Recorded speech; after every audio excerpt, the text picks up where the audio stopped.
Bismillah, Assalamualaikum warahmatullahi wabarakatuh. Waalaikumsalam warahmatullahi wabarakatuh.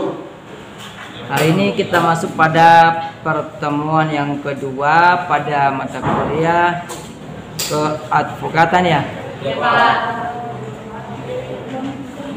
Minggu lalu kita sudah bahas sedikit tentang istilah dan pengertian dari advokat ya. Nah, sekarang kita bahas tentang sejarah advokat atau sejarah bantuan hukum.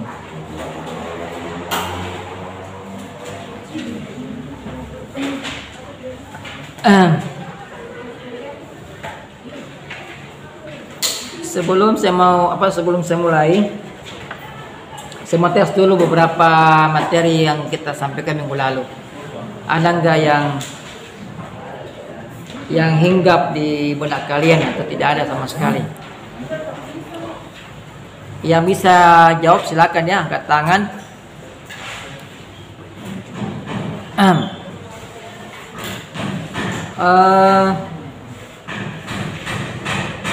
Apa salah satu fungsi dari advokat?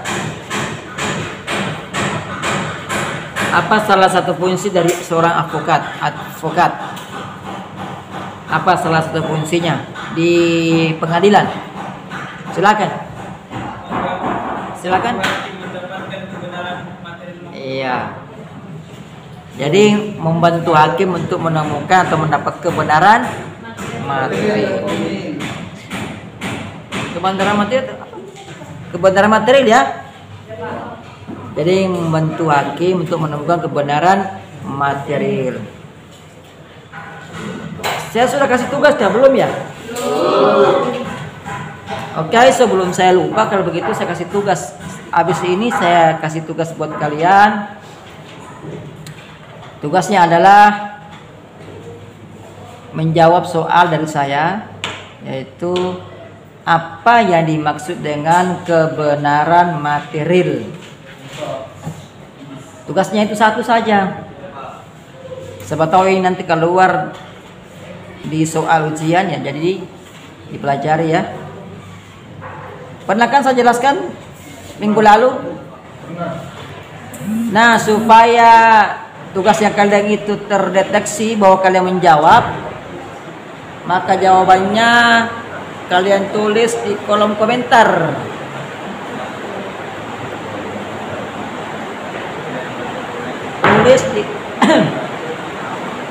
Tulis di kolom komentar pada video yang minggu lalu. Ada kan? Sudah buka? Pertama sudah buka? Ya. Jadi ditulis di situ di kolom komentar. Jadi pertanyaannya, jawabannya itu ditulis di situ. Jelas ya?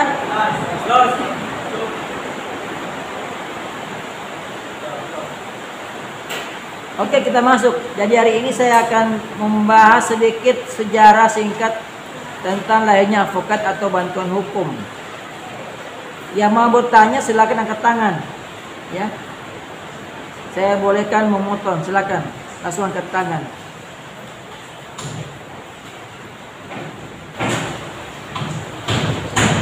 Nah, kita masuk pada sejarahnya.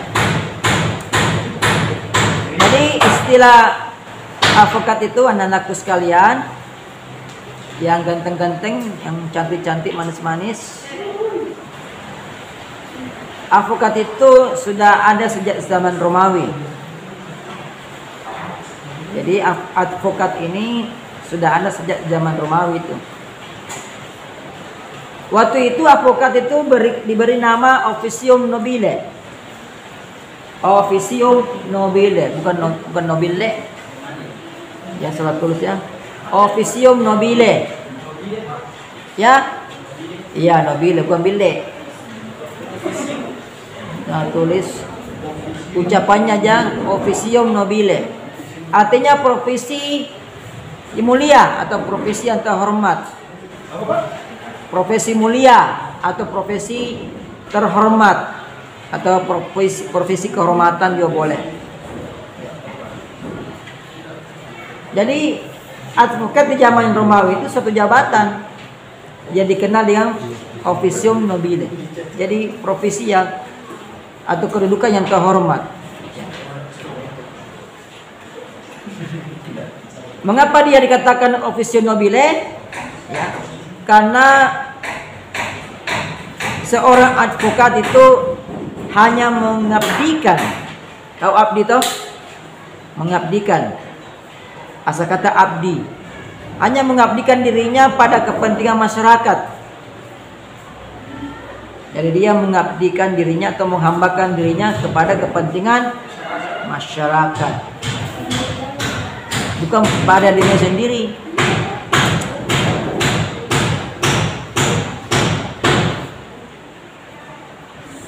Jadi mengabdikan dirinya kepada kepentingan masyarakat. Kalau dibedakan, mengabdikan diri kepada kepentingan masyarakat dengan mengabdikan diri kepada masyarakat, beda. Jadi agak beda dia.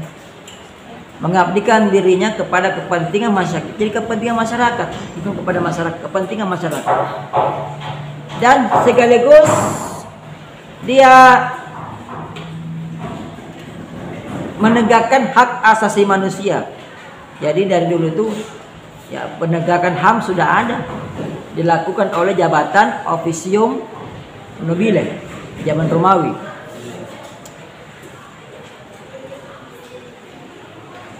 Serta bergerak di bidang moral.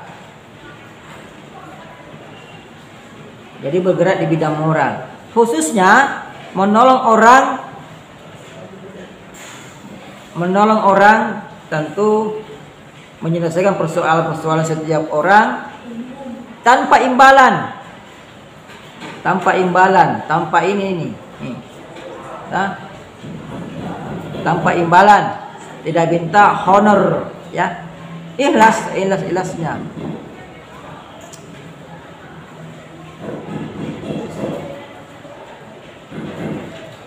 Itu ya di zaman Romawi sejarahnya itu. Dari dulu itu advokat itu ya yang diberi jabatan officium nobile. Jadi itu officium nobile jabatan ya. Officium nobile, jabatan ya. Atau profesi yang mulia. Jadi memang dari dulu tidak ada imbalan itu kepada advokat, ya. Sampai sekarang juga begitu. Sampai sekarang advokat itu tidak menerima imbalan kalau ada pasiennya. Kalau advokat di bawah naungan LBH, Lembaga Bantuan Hukum. Sudah pernah baca ketentuan tentang LBH? Nanti cari ya. Itu juga tugas tambahannya kalian. Saya minta kalian cari ya ketentuan tentang LBH, kemudian di-download, kemudian tulis tangan kumpul ke saya, tapi jangan semua. Tulis tangan pasalnya yang menyatakan bahwa LBH tidak boleh memungut biaya. Jadi di dalam peraturan itu ada memang ketentuan bahwa LBH dilarang memungut biaya kepada ya, para pencari keadilan.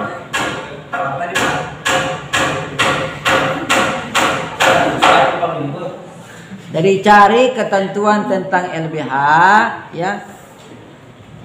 Silakan cari, mau cari toko buku boleh, cari internet boleh. Cari lalu download itu isinya, kemudian cari pasalnya yang menjelaskan ya larangan memungut biaya ya oleh LBH kepada para pencari keadilan. Pasal berapa tulis tangan lalu dikumpul minggu depannya ya.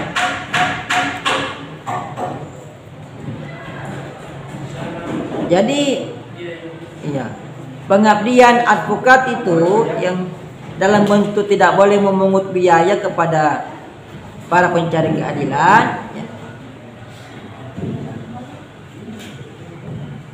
Sampai sekarang itu dituangkan dalam satu lembaga namanya Lembaga Bantuan Hukum. Tidak boleh ya.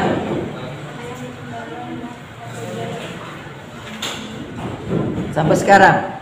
Jadi sejak zaman Romawi program bantuan hukum itu kepada si miskin itu sudah ada. Sejak zaman Romawi.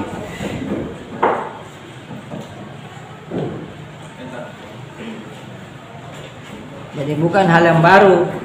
Kalau ada orang miskin datang ke LBH kemudian tidak membayar itu hal itu persoalan lama itu ya.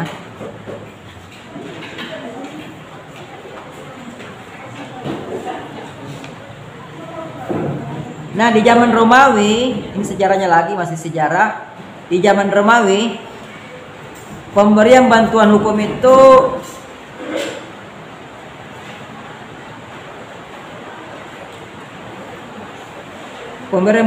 itu diberikan kepada masyarakat yang kurang mampu.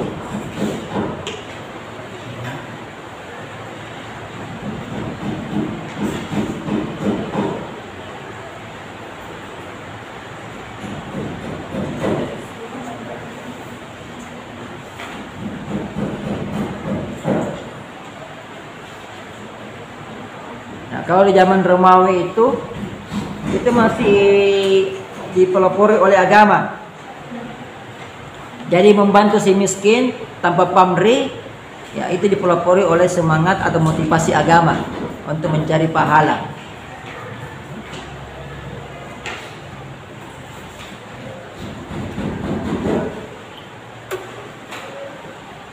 Namun sejak Revolusi Perancis, ya sampai sekarang ini, sama modern sekarang ini, motivasi pemberian bantuan hukum secara cuma-cuma itu dimotivasi oleh rasa peri kemanusiaan. Jadi agak bergeser ya, bergeser nilainya. Kalau dulu nilai agama, sekarang nilai peri kemanusiaan.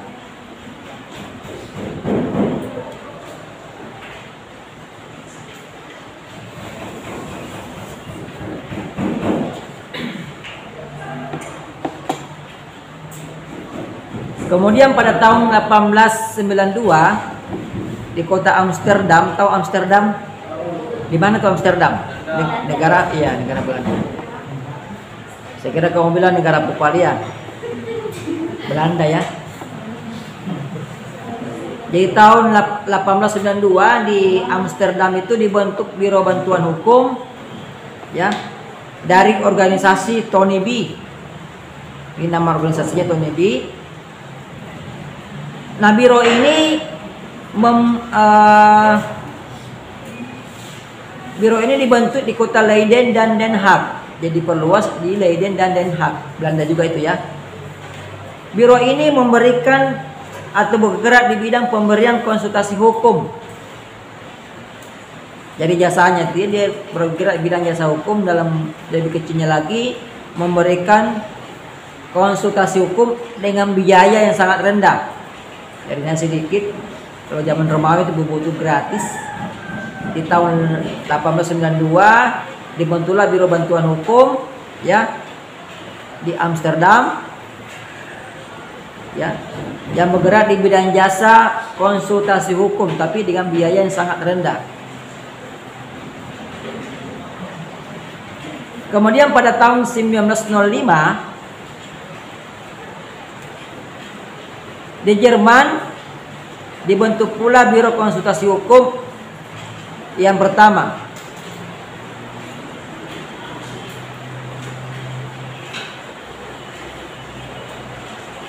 Jadi sudah mulai menjalar ya, pertama di Amsterdam, kemudian ke Jerman tahun 1905 ke Jerman, Biro Konsultasi Biro ya 05. Itu enggak salah tahun kelahirannya Rio mungkin ya.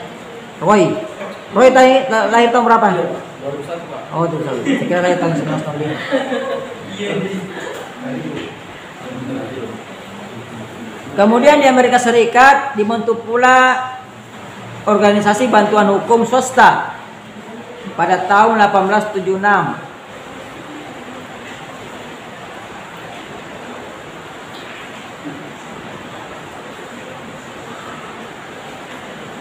Jadi tadi itu di Jerman itu tahun 1905, kemudian sebelum tahun itu ada lagi terbentuk ya, organisasi bantuan hukum milik swasta ya, tahun 1876 di Amerika Serikat. Tujuannya adalah untuk melindungi kepentingan para imigran Jerman Jadi tujuannya untuk melindungi atau memberikan perlindungan kepada para imigran.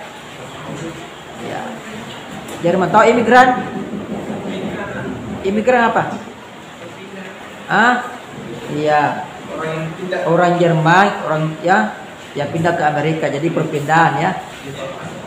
Juga migran, kalau migran saya kepala.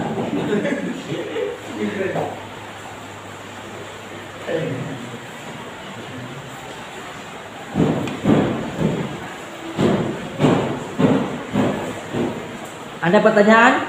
Jadi, siar singkatnya itu. Silakan. Mungkin terkait dengan materi minggu lalu bisa juga tanyakan sekarang atau materi hari ini. Ngomong-ngomong mana Uga ini? Uga datang ya? Uga. Hujan kita ada Pak. Hujan. Harusnya tuh datang sebelum hujan. Saya sini datang sebelum hujan. Ya. Kalian kesini jam berapa sih? Kalian kesini jam berapa? Ini kalian kesini jam berapa kesini? Tidak pulang? Kenapa tuh Uga ke kehujanan? Berarti Uga belum datang ya? Udah pulang dia Pak. Oh dia pulang.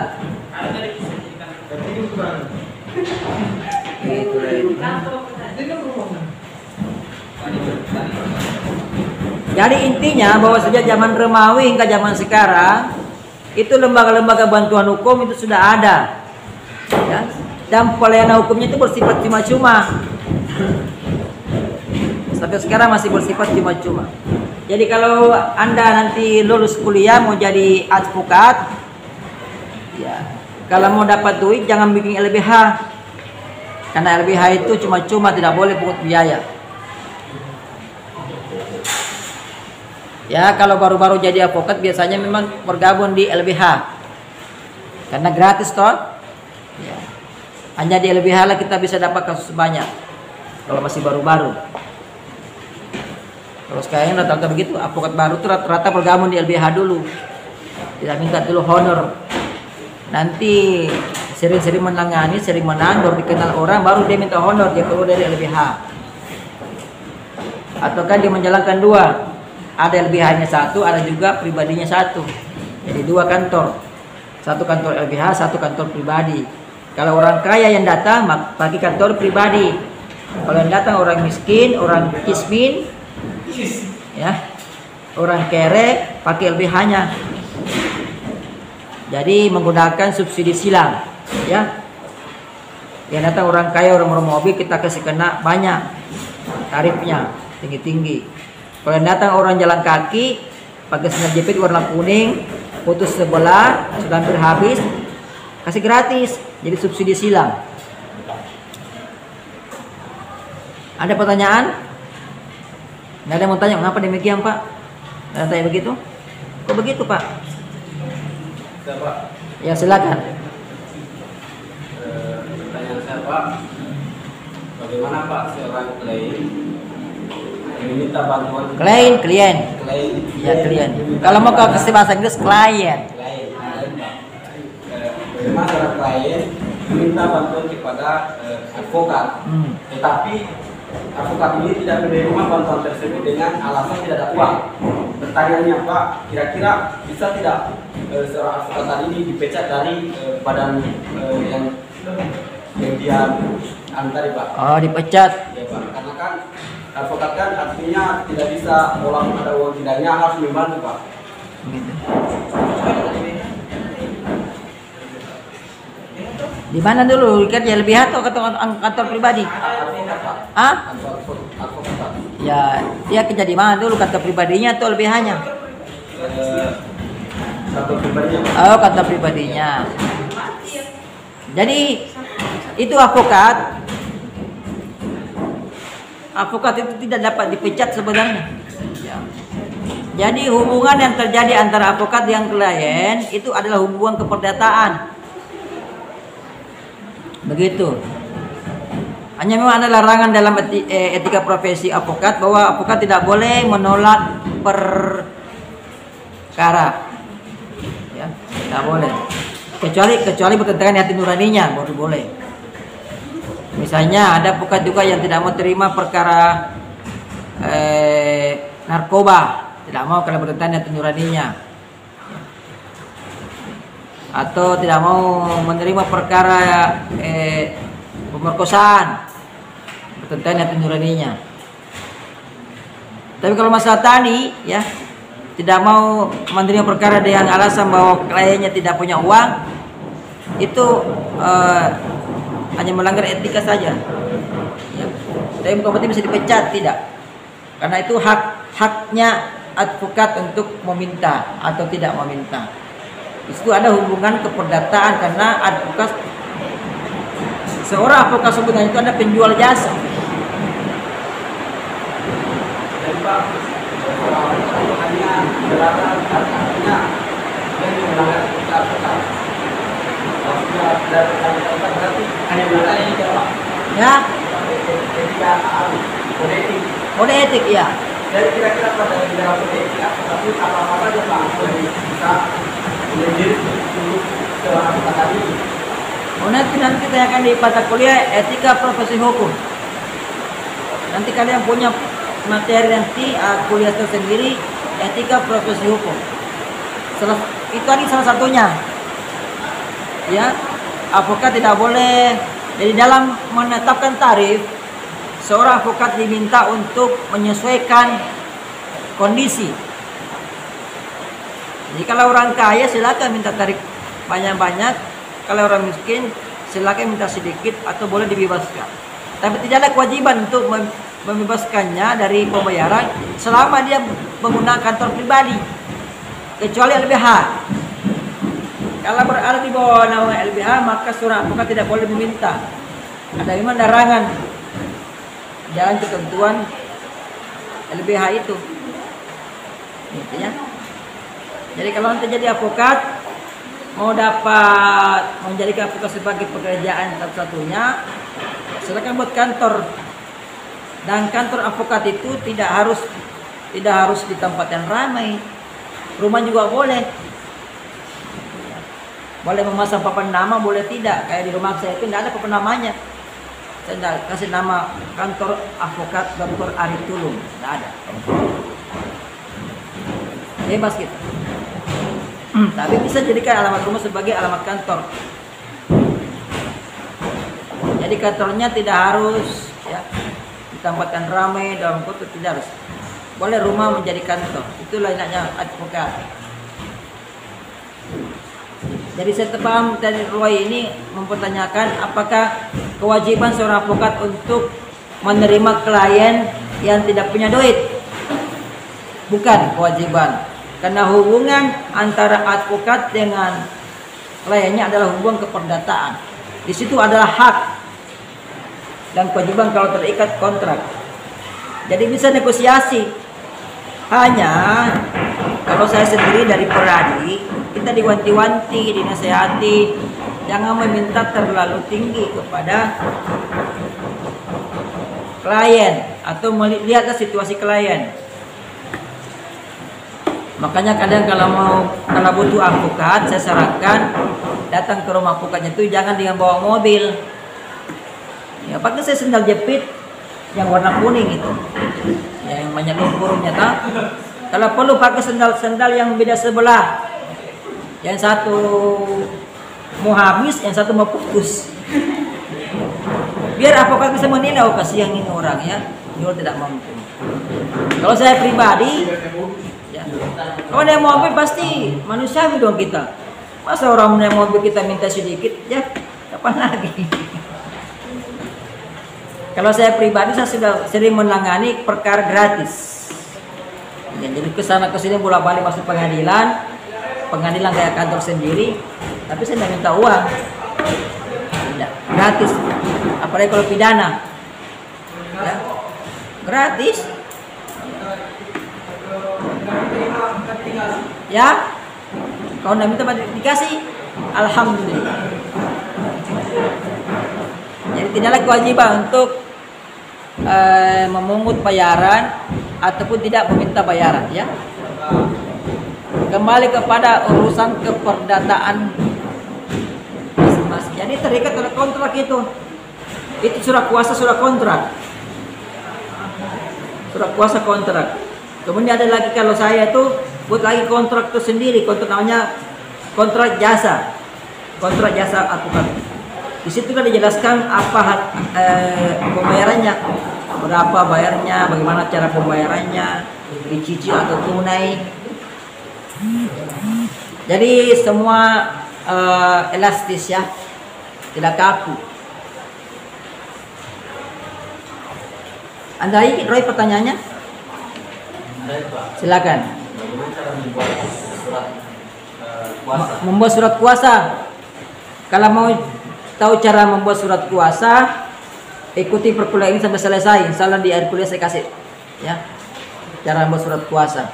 Ada di bagian mata kuliah kalau ada waktu ya, surat kuasanya. Ada poin-poin tertentu yang harus dipenuhi. Atau kalau mau lebih bagus lagi nanti ikut PKPA Roy. Selain ini Roy ini penasaran menjadi pengacara ini ya, ikut PKPA ya. Ya apa itu PKPA?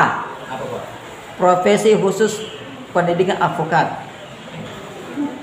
Jadi seorang advokat itu tidak boleh menjadi advokat kalau dia belum melewati PKPA, pendidikan.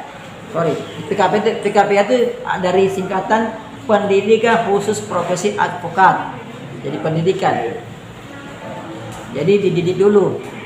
Dan yang bisa mengikuti pendidikan itu hanyalah sarjana hukum yang kalian-kalian ini calon sarjana hukum, bukan sarjana ekonomi, sarjana hukum. Itu ya.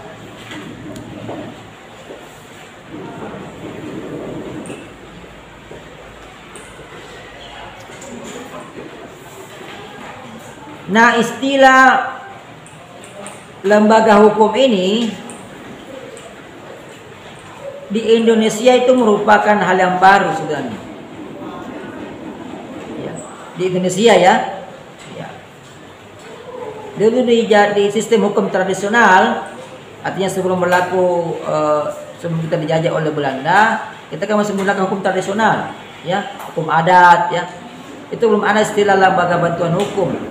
Nanti masuk itu di Indonesia dikenal ya setelah masuknya sistem hukum barat di Indonesia. Jadi apa? Istilah advokat, istilah pengacara, bantuan hukum itu dikenal setelah sistem hukum barat masuk di Indonesia. Kapan itu sistem hukum barat masuk di Indonesia? Ada yang bisa berikan gambaran? Kapan? Sebelum kemerdekaan. Sebelum kemerdekaan itu ada, masih banyak lagi masa sebelum itu. Masa apa? Iya, masa kolonialisme ya, masa penjajahan atau ketika masa VOC. Karena masa sebelum yang tadi kau bilang itu banyak, ada masa kerajaan ya. Ada masa VOC. Masa kerajaan berdaulat kita belum dijajah oleh VOC. Itu kalau di masa kerajaan berdaulat itu kita masih menggunakan hukum tradisional, yaitu hukum adat. Kita belum mengenal lembaga bantuan hukum. Jadi yang memperkenalkan sistem hukum barat kepada Indonesia itu adalah negara apa? Negara Belanda, ya betul. Ya diakui ya, kita harus akui itu negara Belanda yang memperkenalkannya. Anda ini bisa tahu kontrak, ya. Anda bisa tahu jual beli secara hukum barat itu karena Belanda masuk di sini, ya, membawa hukumnya itu.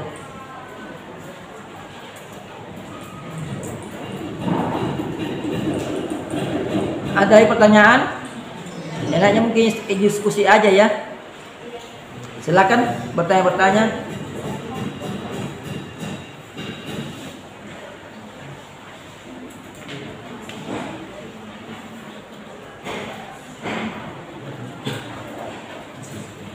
Silakan yang mau bertanya.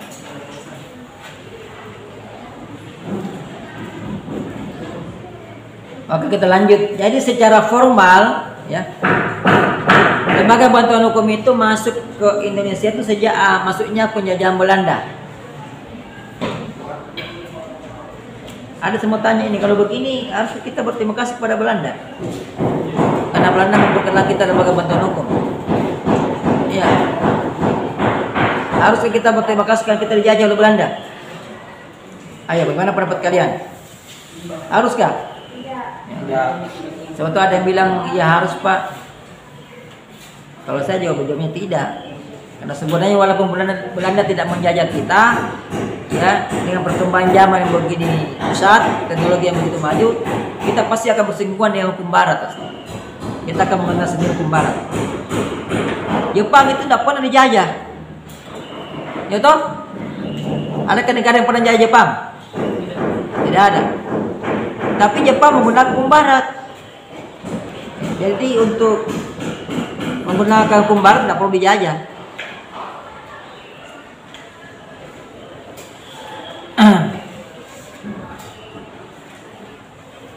Apa nama asasnya itu?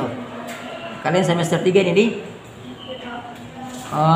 mungkin kalian pernah dengar di pengantar ilmu hukum di semester 1. Apa nama asas yang membolehkan hukum penguasa berlaku di daerah atau di negara yang dikuasainya? Jadi hukum penjajah berlaku di negara yang dijajahnya. Asas apakah itu? Pasti pernah dengar di pengantar ilmu hukum. Ada yang dengar? Ada yang pernah dengar nama asasnya? Namanya asas konkordansi. Itu betul, sudah pernah. Asas konkordansi. Bukan asas konkordansi. Jangan salah sebut, nanti ada terus asas konkordansi, Pak. Jadi ingat baik-baik, konkordansi ya. Jadi konkordansi ini asas yang menyatakan bahwa hukum negara penguasa berlaku pula atau dipersamakan dengan, jadi mempersamakan di negara yang dikuasainya. Jadi masyarakat di negara yang dikuasai atau dijajah itu ya menggunakan juga hukum negara yang menguasai. Jadi ada persamaan, penyesuaian. Kalau zaman Belanda ada bagaimana caranya? Dengan cara apa dia mempersamakan hukum Eropa atau memperlakukan hukum Eropa ke orang-orang Indonesia? Dengan cara apa? Dengan melakukan politik apa namanya? Politik penundukan hukum.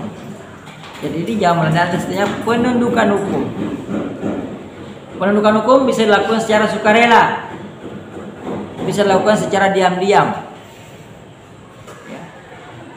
Kalau penundukan hukum secara sukarela, maka ya masyarakat itu secara rela menyatakan bahwa dia tunduk pada hukum Eropa, ya kan? Dan dipaksa. Jadi bagaimana sukarelanya dalam kehidupan sehari-harinya, ya dia secara terang-terangan menggunakan hukum itu, hukum barat. Kalau diam-diam bagaimana? Kalau diam-diam itu antara mau dan tidak mau. Sebagian kegiatan dia pakai hukum barat, sebagian tidak. Ya. Dia tidak menyatakan secara terang-terangan, tapi dari perilakunya, sehari-hari dia menggunakan hukum barat. Itu namanya penundukan secara diam-diam. Nah, kemudian Belanda, di zaman Belanda ya, dia juga membagi warga atau penduduk Indonesia, waktu itu masih dikatakan penduduk Hindia Belanda, menjadi 3. Ada namanya penduduk Eropa, ada penduduk Timur Asing, ada penduduk Bumi Putra. Dengan cara ini dia memperlakukan hukum, dia memasukkan asas konkordansi dengan cara ini. Jadi hukum Belanda yang dari barat itu diberlakukan di Indonesia dengan membagi ini 3 penduduk. Ada penduduk Eropa atau golongan Eropa, ada penduduk di golongan Timur Asing, nah ada golongan Bumi Putra, dibagi-bagi. Sehingga dalam interaksi antara ketiga golongan ini pasti bercampur aduk, saling bersinggungan lah. Golongan Eropa itu menggunakan hukum barat, ya. Golongan Timur Asing menggunakan hukum adatnya masing-masing seperti negaranya, kayak ya Timur Asing misalnya orang Arab itu masuk Timur Asing. Bui putra, ya kita ini orang Indonesia menggunakan adatnya. Itu pun diberikan pilihan, bisa mau tunduk secara sukarela, mau tunduk secara diam-diam, silakan. Jadi berlakulah hukum Eropa itu di Indonesia saat itu. Itu sistem itu politik hukumnya ya orang Belanda. Ada pertanyaan sampai di sini? Silakan. Sebetulnya ada yang mau tanya Pak, bagaimana Pak cara subscribe channel Tak? Nah, terkait dengan tugasnya, sebelum kalian lupa, saya tunggu mulai hari ini ya. Dijawab. Saya tutup sampai minggu depan. Mengapa saya kasih tugas seperti ini? Tugas yang dikirim ke kolom komentar di YouTube supaya kalian punya jejak yang tidak bisa dibohongi. Gitu. Jadi tulis nama kalian dan tulis tim kalian, lalu tulis jawabannya ya. Tulis jawabannya. Jadi bisa kalian nanti protes, Pak, saya ini ya, sudah. Kita masukkan. Dan ingat, setiap jawaban kalian itu mengandung poin. Poinnya adalah 90 sampai 100. Upayakan kalian mendapat poin 100. Dan ada juga poin 0. Apa itu poin 0? Kalau jawaban kalian asal-asal ada saja. Atau kalian hanya menulis NIM dan nama kalian kasih 0. Berarti masih mimpi itu kalau begitu. Yang hukum perdata sudah diperbaiki jawabannya? Sudah. Yang nulis NIM saja dan nama, sudah ya? Satu lagi saya minta tolong kepada yang putri-putri, kalau masuk di mata kuliah ini saja tidak ada sih, tapi sebetulnya ada. Yang putri-putrinya ini, itu kalau pakai celana jeans jangan ketat ya. Karena saya kasih kepada teman-teman kalian putra-putra ini. Ini teman kalian putra-putra ini mesti laki-laki asli ini. Ya. Jangan menguji kesaktiannya dengan berpakaian seperti itu. Jadi pakai jeans boleh, tapi jangan ketat. Jangan sampai yang kalau menghadap ke belakang kelihatan itu liku-likunya, lekukannya. Ya, itu bisa ya. Nggak usah pakai rok. Kalau nggak suka pakai jeans boleh, tapi kasih longgar-longgar sih jeansnya. Asal jangan kedodoran bahaya. Artinya jangan menggunakan celana yang pas. Kalau pakai celana sendiri deh, jangan pakai celana adiknya. Tapi hari ini saya lihat bagus-bagus ya. Jaga-jaga saja ini, karena ada sini kalian begitu kalau berpakaian itu pakai jeans yang kalau mau hadap ke belakang, terbentuk itu. Oh lala. Kasihan buat teman-teman kalian. Ya. Saya dosanya gampang, saya bisa pulang ke rumah. Oh ini masih punya semua kayak ini kah? Masih toh? Itu? Belum ada yang punya istri toh? Belum. Kasihan. Nanti orang jahat bisa jadi, nanti orang baik bisa jadi orang jahat gara-gara begituan ya. Ada pertanyaan? Ada? Tidak ada. Rajin-rajin bikin pertanyaan bilang. Tapi pertanyaannya jangan terlalu melenceng keluar ya. Ya minggu lalu, materi minggu lalu ada yang mau tanyakan? Tanyakan materi minggu lalu. Jangan saya lagi yang bertanya. Baik, kalau ada pertanyaan kuliah kita hari ini sekian ya. Mohon maaf kalau ada kesalahan. Sampai berjumpa minggu depannya. Wassalamualaikum warahmatullahi wabarakatuh.